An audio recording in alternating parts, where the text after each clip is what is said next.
replace your toilet flapper. Alright, so first gonna go ahead and remove our toilet tank lid here. Go ahead and set it down so it won't get broken. Alright, next here we have inside the tank will be our toilet flapper. It'll be this red one here that's connected to your toilet handle. So we're gonna go ahead and remove the toilet flapper from the peg here from the flush valve. Just go ahead and pop that off, real easy. Get off here, we'll put that in the seat. We'll go ahead and open our new 3-inch adjustable flapper here.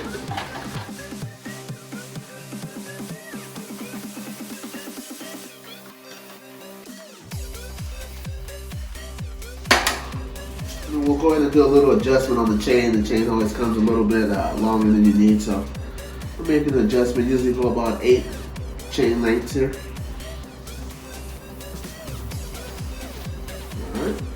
Got that all snapped into place.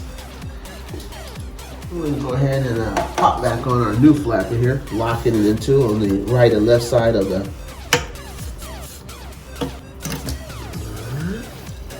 Then we'll go ahead and lock in here on the toilet handle.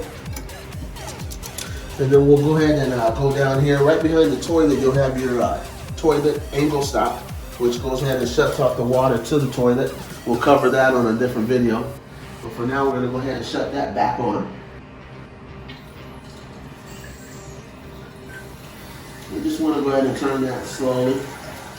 That way you don't allow too much pressure of water to get to the tank all at once.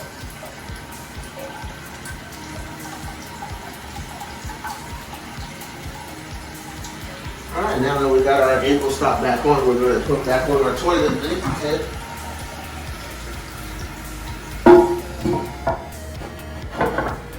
Alright, then we'll just wait for our toilet to fill up a tank, and then we'll go ahead and try it and flush it.